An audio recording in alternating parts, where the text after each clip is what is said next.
Hello everybody, this is your boy Ray again. I'm working PA. I'm on my way back to Jersey, and I just want to show you this because excuse me, I'm very attracted to the city. I'm attracted to Philly. I've never lived there. I'm not from a big city. I never lived in a big city, but I like what I see, I'm just gonna pass by. We do a little video as we go by. We talk.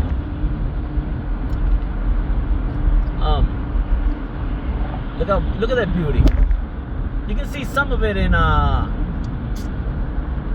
it's in a lot of movies, but I think some of these buildings were in like that one in front of us. Let me see something. Yeah, like something around there. The Ghostbusters. Yeah, one of those Ghostbusters was filmed in Philadelphia. Yeah, my wife, she lived many years up north in Jersey City, Hoboken, that area, and she says, yeah, it's nice, but nah, it's not for us. She says it's too fast. It's like you've seen that movie from Bruce Willis, Lilu. I forgot the name of that star. No. With Chris Tucker and Bruce Willis. Fifth Element. Well, that you see all the city at the top, you see all that beautiful stuff, but then as you go lower, there's a smog area, and you can go lower than that smog area, and as you go lower, then you notice the reality that everything down there is junk. She says you gotta be, the cities are like that at night. When night hits, it's a different ball game. It's a different thing. It's a survival. It's a fast place, a fast pace, and it's not as glamour as you would think. Yes, if you would work, I guess, in a big city like that, you'd be cool. Yeah. Every once in a while, the GPS is gonna talk. I'm looking for exit 19. But it attracts me what it says, and then this city has a lot of art. It has a lot of history. I love history. I love looking at things that are different. When I can't, the places I've been to, I don't see many buildings. And I've been around some parts of the world: Berlin, Switzerland, Italy, France, New York. I was born and raised in Brooklyn. It just doesn't attract me like this city does. Look at the bridges, man. Let me see if I can show you some bridge. See that bridge right there? I could, Alright. Okay. Like, share, and subscribe. Like if you like Philly. Share so others that miss Philly would like to see it again. And subscribe so we can keep going on. Yup. So, we're in Philly.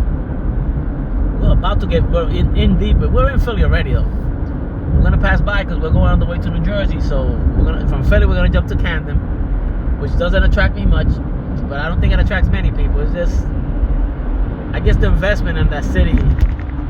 Because Camden used to be very popular, I heard, but it's changed. It's popular now with too much drugs and stuff. But on the other side of that bay is Philly. And it's a lot more progressive. Why isn't Camden like that? I think it's the way the government invested on both of them is different.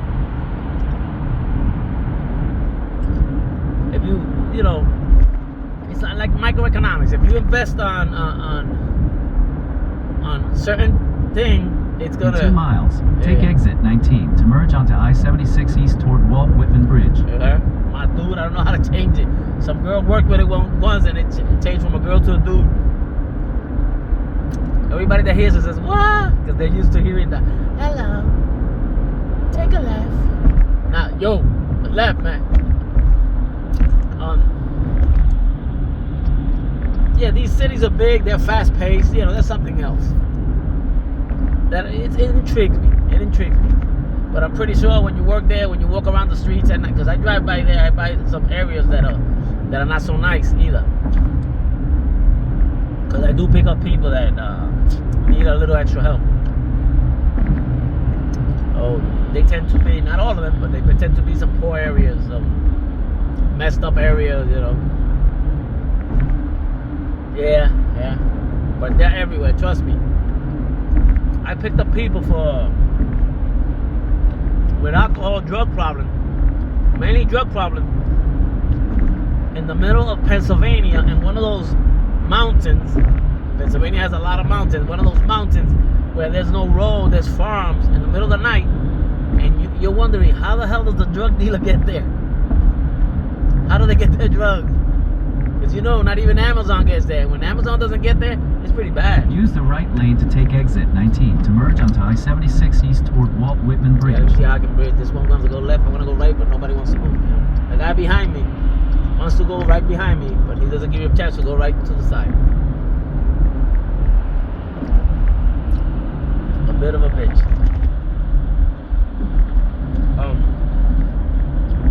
And you're wondering how they get this stuff. You're gonna understand how they take the exit, then keep left to merge onto I-76 east toward Walt Whitman Bridge. You're gonna understand how they're in the habit, because they live in places that are... Use the left lane to keep left to merge onto I-76 east toward nothing Walt to do Whitman or Bridge. anything. It's boring for them. They don't like it. They're out of place.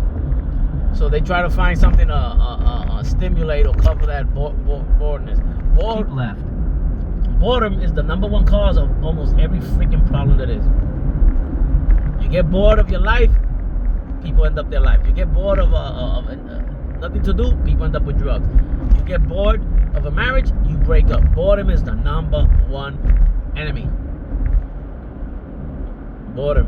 Try to find spiking things, twist things around, make it more interesting.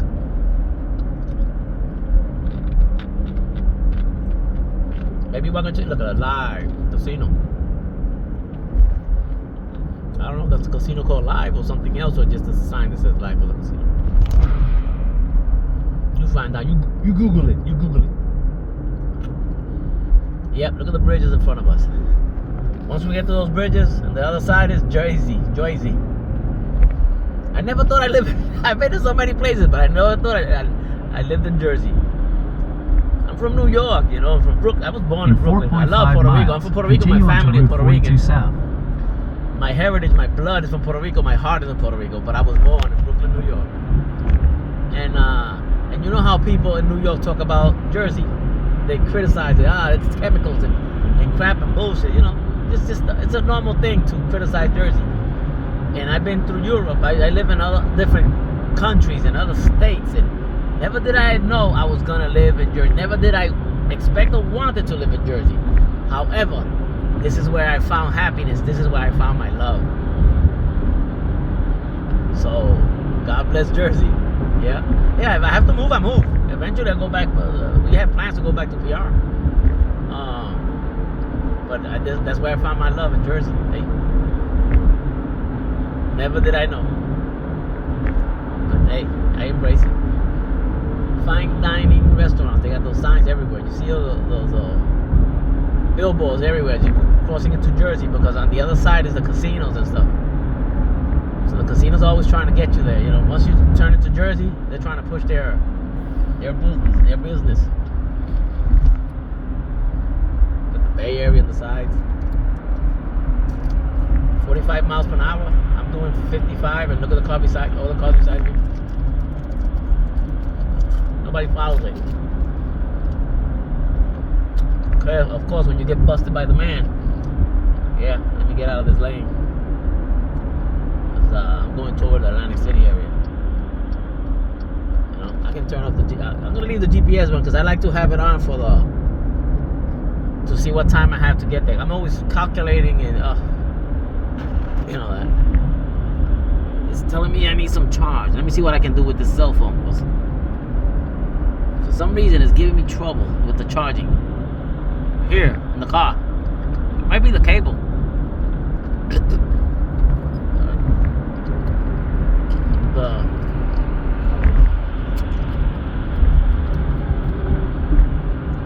Hopefully that'll work. I'm only 47%.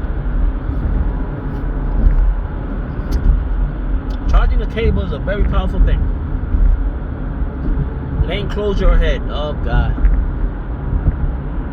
So that means, if it's only the lane, it's okay. But this area is juicy fruit for repairs and accidents and delays that come with it.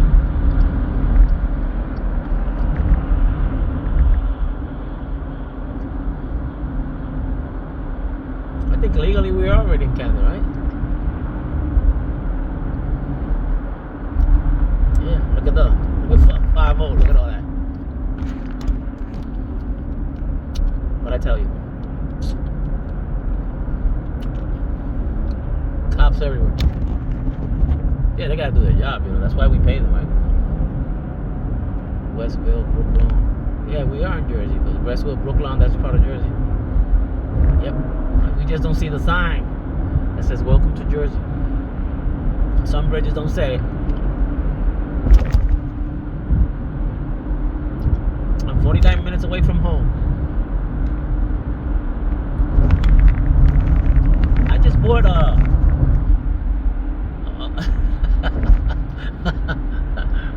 my wife loves this one. I called her and said, look baby, I just bought another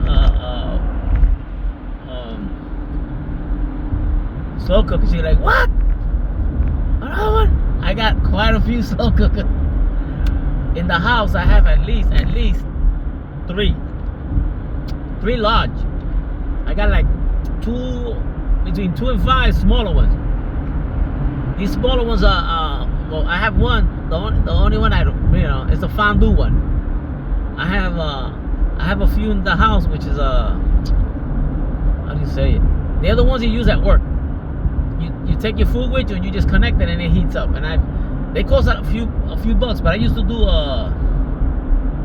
deliver lunches for co-workers, and I would deliver the lunch in that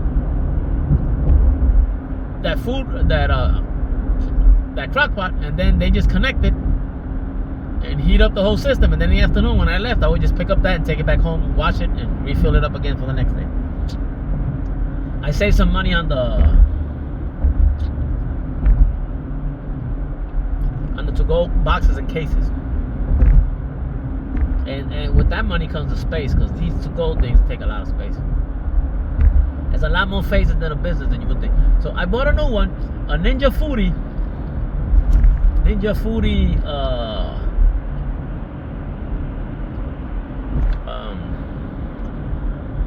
I think it's Slow Cooker Pro, some shit like that. I haven't read the name, because it has some different features.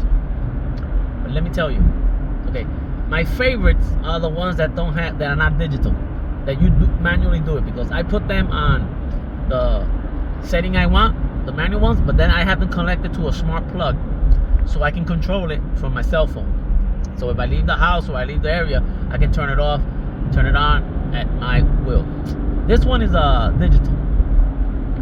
Why did I buy this one? Because I'm going back to PR. I'm analyzing. I'm gonna be back in PR this coming winter, and hold on. I'm gonna leave it running like that, because you might record something. We might see something of interest. Let me get that playing into one mouth. But you have to pay attention, because I start yapping and I don't realize what I'm doing. Let me step it up and get out of here.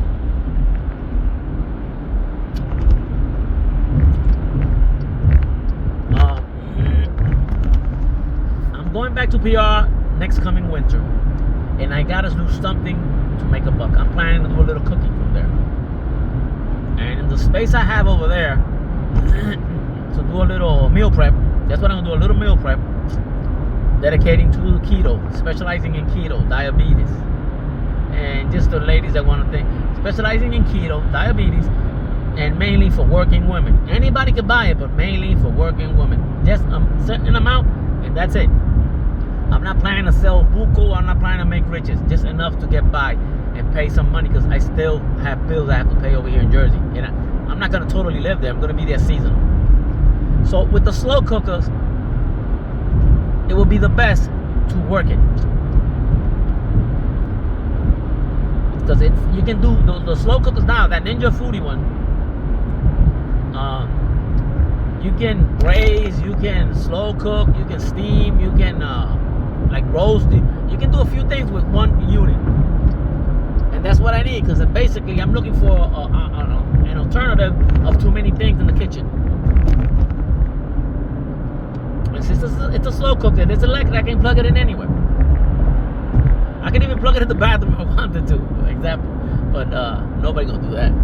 But I bought it now. I bought one now. I'm gonna have to buy a few for then, because now I'm creating also the menu that I'm gonna use over there. The menu I'm gonna start with. What type of menu I'm gonna use. I know so far there's gonna be keto oriented. I say oriented because they have the choice if they want some rice in it or some potatoes. You know, they have the choice to make it non-keto. You always have something for grandma likes a little rice in her food, or the neighbor wants something else, some potatoes, and then you have just the keto one. Plus, I'm cooking for the family with the same food, so I gotta give options. My wife and I could eat keto, but my father-in-law, hey, he doesn't see the rice or the potatoes, mainly the rice. He's like, huh? So I'm giving him an option because I'm cooking for him too. So the slow cooker, and I have it now to experiment and develop the right menu with the right recipe.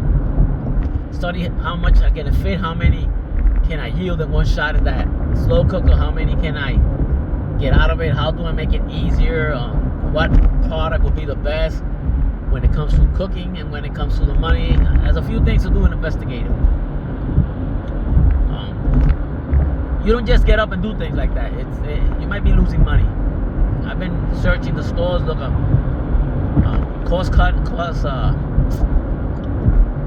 turn around. I feel like I'm talking about things that we should be looking at each other.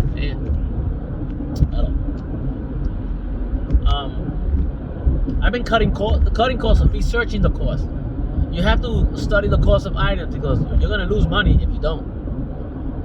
You can't buy a pork chop for a piece of steak or something for $2 and then sell the food for $5. Let's say $5, and you still haven't counted the other ingredients, the labor, the delivery, and all the other stuff that comes with it. You know, next thing you know, that the more you sell, the more you lose. I used to have a video store, and I used to rent the movies then, $2 when they were VHS. Long time ago, right? Discount Video Club in Atillo. Memories. Rented for $2. They were new. They were costing you like $60 up for a movie. The movie does not rent every day. When it comes out, it'll rent almost every day because it's top notch, right? But it'll rent almost every day for like 2 weeks. And then all of a sudden it falls in 2 weeks at $2. That's $28. You still gotta get more money out of it, even to get the cost. We're not even talking about profit yet. So I was renting the movie for $2, and there was this other guy. I put up a video store, and everybody was telling me, "No, we're gonna go to his video store because he rents the movies for $1." I said, $1? You can't make money with $1. Even Blockbuster won't do that. No, but he sells more. I did the numbers. I did the research when it comes to the numbers, and I said he's losing because $1 in 30 days he gets. In 2 weeks he'll get $14. And how does he get the rest, right? And then you have damage. Then you have people that don't return. The theft. When you keep it, I forget what you call that. Surcharges for not turning it in, etc. .com. There's a lot of things in it. So I said no, let him be. So I raised my move from $2. I raised it up to $2.50. People say, "You crazy? You're not gonna rent any of that thing?" So they would go more to him. They went to him and rented more from him because he was $1, so he was packed.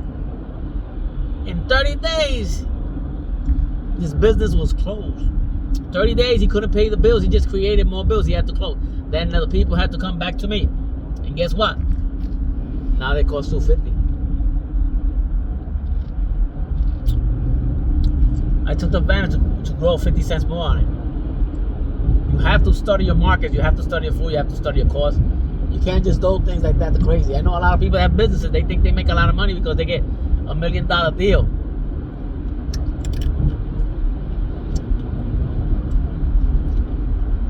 I'm eating a sugar-free Jolly Rancher.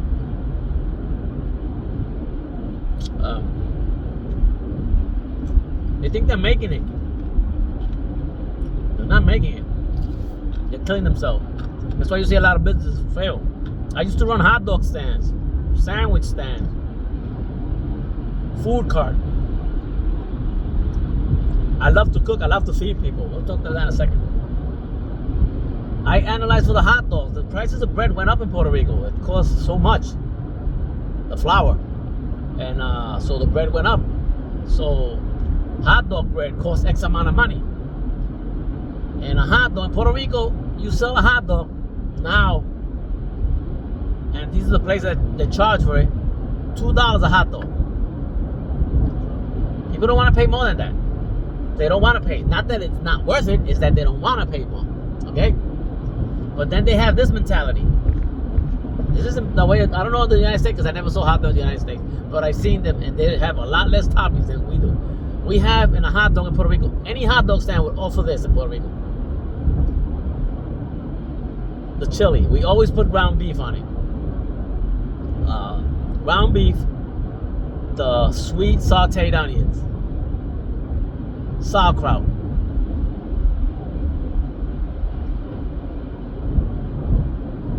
We even put chips on it. Chips. The potato sticks. We put potato sticks in Puerto Rico. Ketchup, mustard, and cheese. We almost never deal with the relish. Puerto Rico, they don't really get into that relish. So, all that, the hot dog on a bun, of course, they want it on you got to give it in a napkin or something. You have to pay for the gas that you cooked it and everything you did with it for $2. And then they have the guts to tell, can you make it to go? But they don't want it to go. This is too stashed. So the to go part of it, you can't just wrap it up and give it to them like an aluminum paper. It's a to-go box of foam that costs another 25 cents or 50 cents. And then, of course, they want a bag because they can't just carry that thing. They want a bag with it and napkins. And then you give it to them that way, you don't increase the charge. You're still only $2. You already have a loss. Then the person just opens up the hot dog right in front of you and takes a bite of it. Half of the ingredients fall on the floor. He doesn't care. And then he finishes the hot dog right there and throws everything else away. He made you spend the foam, the whole to-go part of it, he made you throw it away. You lost that freaking money. And you're already losing, so how can you make money with that? No, I would never put a hot dog stand again. And I study it, and there's no money into it.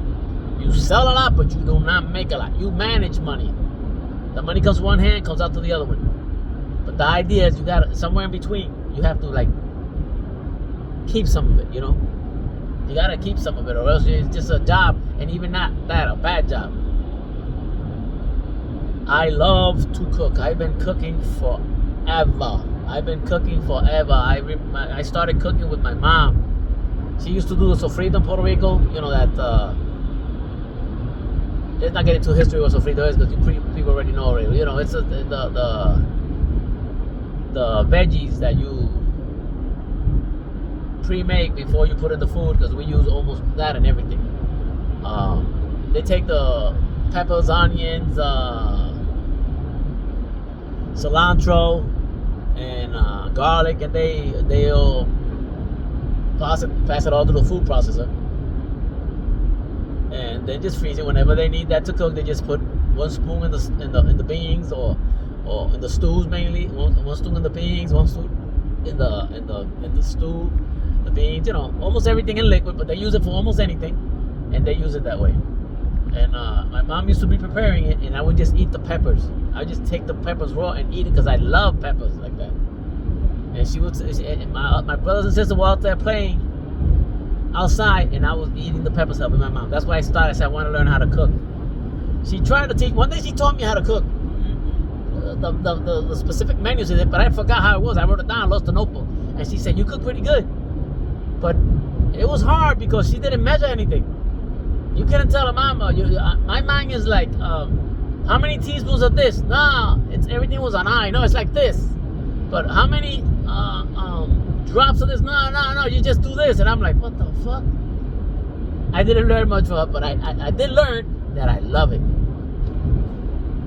Time went by. I had hot dog carts. I sold this, I sold that. And And one day I had I had a hot dog cart. I wanted to sell something to make some more money, some food, right? So I had this lady that used to cook for me.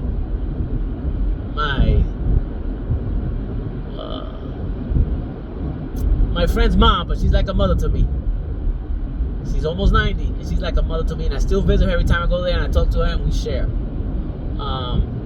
She would cook for me, and she would cook at home. I would just go pick up the food and bring it to my hot dog stand and serve it there and make some money with it. It was rice and beans, lunch type of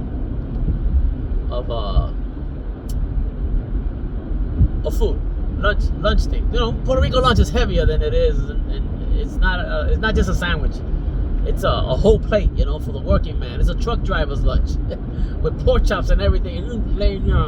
Yeah, rice, the beans, and then the meat. It's sloppy. We love it. We love it. We love it. So, and then one day she tells me, "Look, it's Friday, Ray. I can't work for you Monday and Tuesday because I got some medical appointments and I got some treatment and I can't do anything for Monday, Tuesday." I'm like, "What the fuck?" She told me Friday. And I'm like, what am I supposed to do now? People already expect me to come with some lunch. She says, I don't know, get a book. Try to learn between now and Monday what to do something, cook something. I said, damn. So that's what I did. I turned on, discovered the Food Network, and I watched Rachel Ray with 30-minute meals. The whole weekend. Came up Monday and cooked. The person that tried it, she said, oh God, this is good. And she loved it. She loved it. From that day on, I cook all my meals. Then I started cooking and continued cooking for myself and keep Rachel Ray. Then I experimented with Emerald and Tyler Florence and even Crazy Paula, and I listened to all of them and I learned this and that and this and that and this and that, and I loved it. Later I went to culinary school and I went to school for that too, and I learned and I graduated. Then I kept cooking restaurant. Okay. When I started working at the restaurant one day, I cooked in the restaurant because the main chef wasn't there, so I was like a secondary. He wasn't there, so I had to cook something a little bit more complicated for a guest, a la carte she ordered, and I cooked. And the owner comes to me in a window. We had a little window where we looked through where he could see the kitchen and I could see the bar where he was at. He says, this lady wants you to come out, she wants to talk to you. And I said, what happened, man? He was worried. I don't know. She just said she wanted to talk to the chef. And I'm like, fuck. And he says, oh man, I hope we didn't fuck this up. So I go all scared, drying my hands. She says, did you cook the food? I said, yes. She took my hands and she kissed my hands. She says, God bless these hands. Oh, I still say it, it gives me the chills. She says, God bless these hands. She says, you cook so great. You have such a touch. And what made this so important is it's the older lady that was a cook for her family all her life. That means a lot to me. And that will always be there. And I got the chills and I still get it. And we're talking about 15 more years or 20 years ago,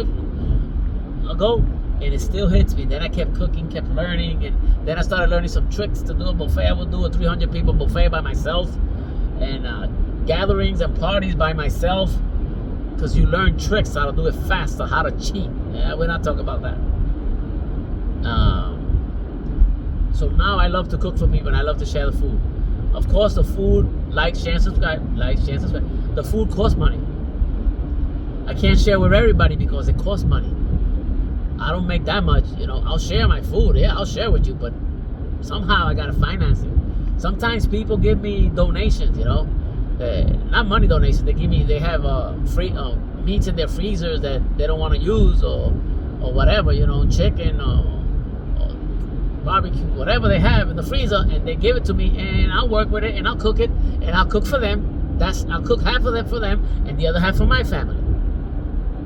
They put the main thing and I'll put the other ingredients in the cooking. And that way I cook for them and they cook for me.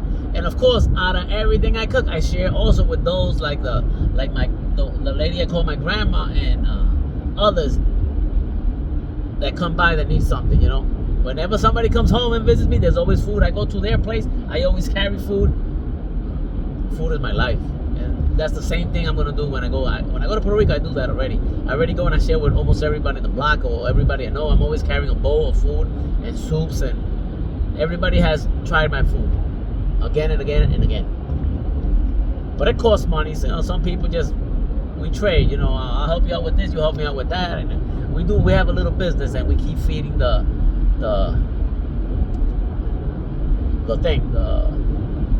frenzy. I don't know how you call it. So yeah, and I'm gonna do that when I get back there. But I have to sell the food. It can't be free because it's not free for me. That's why I can't feed everybody. I try, but there's a limit. Because a lot of people like to eat food, but not everybody likes to share. That, that's not a secret for you.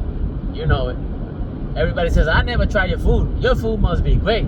But they never say, let me bring a little something so you can cook for both of them. Nah, let me get a couple of these cans of Spam I have at home and let's cook it. Not many people do that. Trust me. They want to, but they just don't have the time, or they don't go up to it. If you have something to donate, and I'm at reach, you can call me, you can text me, and I'll go with my van and pick it up. If you have some food to donate or something. Food, hey, don't give me expired food. This lady called me up, she had like 5 boxes of meats and stuff, and I took it, and it was all expired. I didn't tell her anything. I just, after I left her, thank you very much. After I left, I just throw it away. Because when they give me donations of food, I take out what I need, what I use, and then the rest I donate it to those food banks. Because I can only fit so much, and then I donate it to the food banks, and they give it forward, and somebody eats out of it. Then whatever I could, I cook, and I share it with neighbors and stuff. So I share and I cook. I share and I cook. I'm not doing it because I'm expecting the Lord to bless me for what I do. If the Lord wants to bless me, if the Lord wants to give me gifts and presents, they're welcome. They're welcome. But I'm 50, almost 56 years old, and I've seen nothing from God but blessings. I've seen nothing but blessings. That my life has been, I analyze it, it's been super duper great. Thanks to Him. So what I do now extra, don't feel like you have to owe me anything. I'm doing it because I already owe. I'm just paying back part. I can never pay as much as He's given me. I'm just paying back part of it. That's how my wife and I work. That beautiful creature, my wife. That's how we work. God's been good to us. He doesn't owe us anything. If He wants to give us something, hey, well, welcome. Power to you. Give me more, fine. But if you decide you're not gonna give me more, I still owe you. To the day I die and then some, I still owe you. Lord. We like to help people out. Sometimes we help with money, but that's not the way. That's not the way, because if you're broke, how can you help anybody? A broke person cannot help anybody with money. If you give your money away, you don't have any money, you can't help anybody, you can't help yourself. And guess what? Right? You got it, right? I don't make much. I save what I could, but I help. I help others I can't mention. I have my charity cases. I have people I have to help constantly, every once in a while.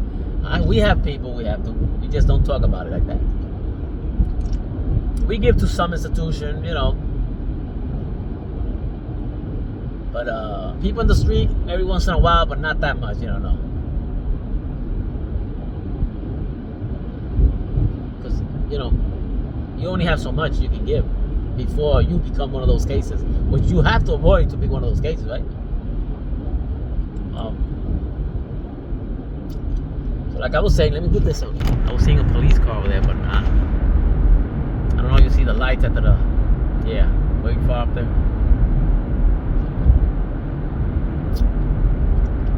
So there we were. I love cooking, and I want to cook for you. As a matter of fact, we're planning to go to Pensacola this year. If everything gives, we're planning to we're going to Pensacola to visit some family, and I have already been invited to cook for them. Oh, I'm excited about it. I'm excited. We're gonna go there and cook, and they want to have some TV dinners and save it and freeze it for another day. I said no problem, no problem. That's what I do everywhere I go. I'll probably take my equipment, I send it through the mail or something. But that's what I do. I love to cook for people, you know. My mother told me that if you feed the people, if you feed the people, help people out with food, you will never be hungry a day in life.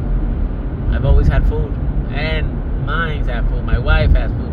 My grandson has food. My daughter has food. Why? Because that's the Lord blessing us back.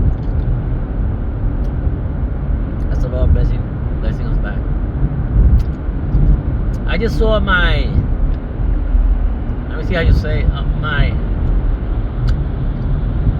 not going to mention names, but it's my, I'm trying to translate it to English. I'm her daughter's godfather.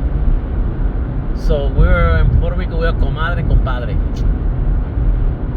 I seen her taking care of, before, her grandmother, which was sick in bed, and her mother, and her husband and stuff. They always took care. They chipped in and they took care of this lady while she was in bed. And a person in bed requires a lot of help, you know.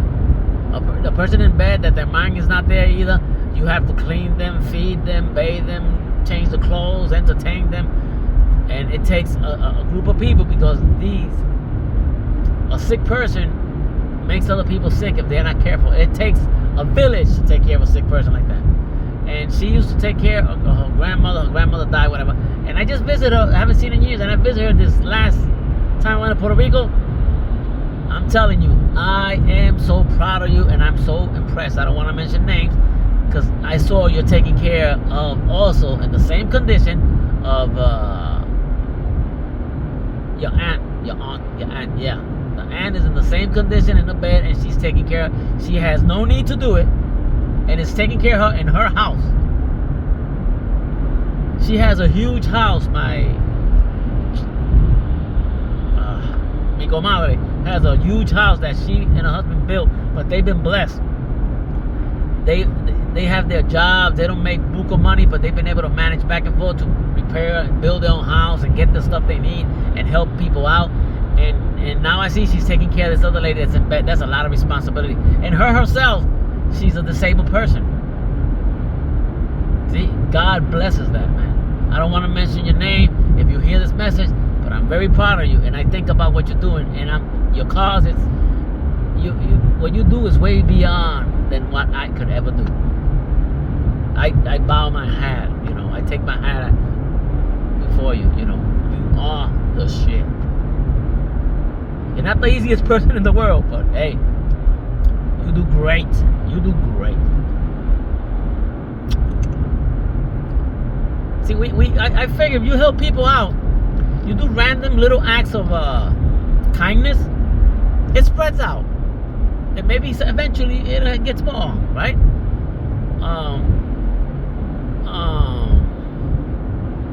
Let me see how, for example, I'm in the supermarket. I see a lady that's behind me, and I let her go. No, you go ahead, you know. Go ahead, you pay your stuff first. Go ahead, no, you don't have to wait for me. And they like that, you know. You're driving and you have the right of way, but somebody's trying to go in because they're trying to get out of the driveway, but they can't because of traffic. Give a little break, let them get in, you know, go ahead. Eventually they'll do that to somebody else, and that somebody else will do it to somebody else, and that somebody else will do it to somebody else. You create a chain reaction. It gets back to you because the Lord is blessing you. It gets back to you.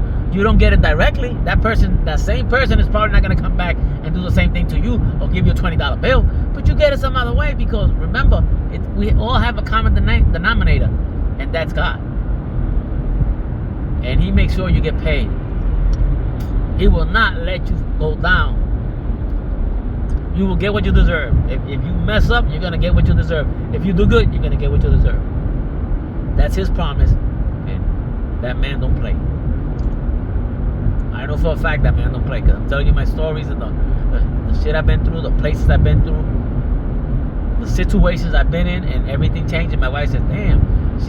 She says, everything changes around you, and you fit right in. It changes to your convenience. I said, really? She said, it's obvious you got an extra blessing. I do. So I would like to share with you. I would like to share my food with you, my cooking.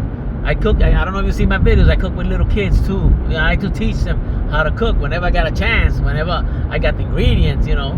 The problem with the cooking classes on video is that you have to set up too many things. You have to have the right kitchen for this and the right equipment. And you know, you have to basically make a studio out of it. And then all you don't want to do is share a little bit with a kid or two or somebody too, and it gets a little too complicated and expensive. If you want to cook something, if you're listening to this, you want to cook something via video, let me know. Send me a DM, or if you have my phone number, send me a text. And we'll do it via video. You get the ingredients, I'll tell you what to need, and while you cook it, I'm watching what you're doing, and I'll tell you, take this in, cook that out, and, you know, we'll play with it. We can do this, and it's not going to cost you anything. Of course, it has to be when I have the time. If it has to be for a certain time for you, then I have to charge you, you know. But if it's just something relaxed so you can learn how to do something, let's go for it, man. Feel free to contact. If you know me, you know where to find me. You know how to text me. Okay? Always remember, if you want to try my food someday, hit the like button. Right? That says, Ray, I like the idea. Ray, I like to try your food someday. Ray, I like to cook with you someday. Ray, I like you to cook for me someday. And then share. Because somebody out there might say, man, why you didn't tell me that you could do that. Yes, we could do this. You share it so they could know. And then you subscribe so we can do it again, again, and again, and again. Like, share, and subscribe, people. And always remember, Ray always loves you. We out.